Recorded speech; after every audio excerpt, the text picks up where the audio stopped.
A Day in My Life as a Work From Home Mom Solo Parent Edition. Good day everyone! Wala pa akong pasok kagabi and I had a really great sleep. Ang sarap rin talaga kapag walang gumigising na alarm at bumabangon ka na nasulit mo talaga ang buong 8 oras na tulog. At wala rin pasok si Jeff today kaya hindi ko kailangan gumising ng maaga. So when I woke up, nagprepare lang ako ng breakfast namin ni Jeff at naabutan ko siyang kumain na sa baba kaya itong bread na lang ang kinain namin at nilagyan ko ng Nutella. Tinost ko muna para mainit-init naman siya saka ko pa nilagyan ng palaman. I also tried this fruit yogurt from Bukidnon Milk Company dahil masarap daw ito at buti na lang nagkakita ako ng maliit na bottle sa grocery store. This one I had is strawberry flavor at meron pa akong isang nabili na grapes flavor naman. I tried to taste it at masarap naman siya kaso ayaw ni Jeff at nabusog na rin siya dahil nanguha na siya ng pagkain sa ref at hindi na ako ginising. After that, I just got ready dahil sabi ni Jeff magbabadminton daw sila ng mga classmates niya dahil walang pasok. Kailangan ko siyang ihatid before lunchtime at natagalan nga ako sa pagdesisyon kung papayagan ba siya kasi first time ko rin na-experience na hingan niya ako ng pahintulot na lumabas kasama ang mga kaibigan niya. He really grew up. I just had to read few email at may konti akong personal stuff na ginagawa before kami umalis. Naisipan kasi namin na dun na sa labas kumain ng lunch para hindi kami maghabol sa oras. Kaya nung umalis kami, pumunta na kami agad sa fast food para mag-lunch dahil malapit ito sa badminton court na pupuntahan nila. After namin mag-lunch ay hinintay na namin ni Jeff ang ibang kasama niya at nung magsidatingan na sila, sabay na silang umalis at pumunta sa badminton court. Maghihintay ako sa kanya ng mahigit 1 oras kaya nagpa-car wash na lang ako kay Snoopy at pumunta sa cafe malapit sa area nila while waiting na matapos ang kanilang laro. I just ordered an iced caramel macchiato kasi busog pa naman ako at buti na lang dinala ko ang aking planner para ma-update ko na ito. Nakahiligan ko na rin kasing mag-update ng mga finances at mga gawi ko sa buhay dito sa planner at medyo na behind ako dahil sa maraming ginagawa ko lately. Kaya I took advantage of the time na magsulat dito sa cafe. At dumiretso na rin si Jeff dito pagkatapos nilang maglaro na tamang-tama rin na natapos ang pag-car wash kay Snoopy kaya umuwi na kami. Nilambing ko agad si Cookie para naman hindi magtampo na palagi kaming umaalis. At dahil may time pa akong maglinis, naglinis na ako ng kwarto dahil medyo makalat na rin ito at yung kwarto rin ni Jeff. Marami rin talagang balahibo ni Cookie na naiiwan sa floor kaya kailangan talaga palaging mag-vacuum o kaya mag-mop sa bahay.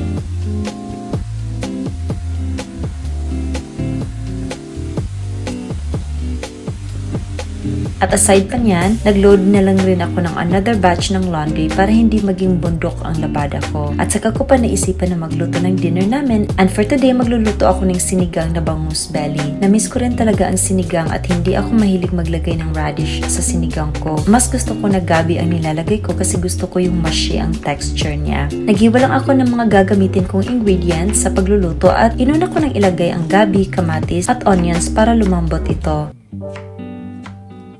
Then habang nagpapakulo niyan ay hiniwa ko na ang ibang mga gulay. Kapag bago lang ako namamalengke ay inuuna ko talagang lutuin ang mga gulay para hindi malanta. Gusto ko na medyo fresh pa siya na niluluto ko. At isa rin talaga ang sinigang sa mga comfort food ko.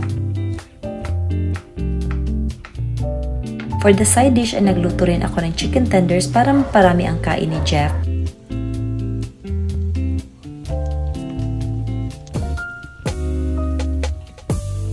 Nung lumambot na ang gabi ay saka ko pa nilagay ang bangus at inilagay ko na ang mga gulay para sabay-sabay na silang maluto. Saka ko pa na-realize na nahuli kong ilagay ang sinigang mix, o diba?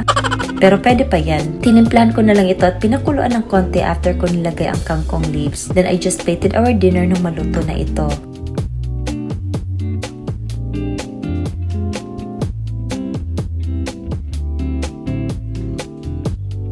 Kapag kumakain kami ni Jeff, gusto ko rin talaga na i-off yung TV para may time kami na mag-usap at shinare niya yung experience niya sa badminton. Na-enjoy rin talaga niya ang paglalaro at binigyan pa siya ng shuttlecock ng classmate niya kasi nawala ang shuttlecock niya at hindi pa ako nakabili ng bago. Nakalimutan ko rin kahapon kasi dumiretso lang kami sa agenda namin yesterday. Agad and ready na rin para matulog dahil balik trabaho na naman later at hindi pa natapos si Jeff sa pangungulit niya sa akin. Buti na lang ay may kasing sweet akong anak kasi kapag pinapagalitan ko minsan nilalambing pa rin ako at palagi rin niya nag-I love you sa akin kahit wala namang gustong hingin. Nasanay lang rin talaga siya at hindi naman niya hinahanap ang papa niya dahil kahit busy ako, ginagampanan ko naman ang 2 roles na yan sa buhay niya. Before ako matulog ay nagbasa muna ako ng isang chapter ng libro na matatapos ko pa next year.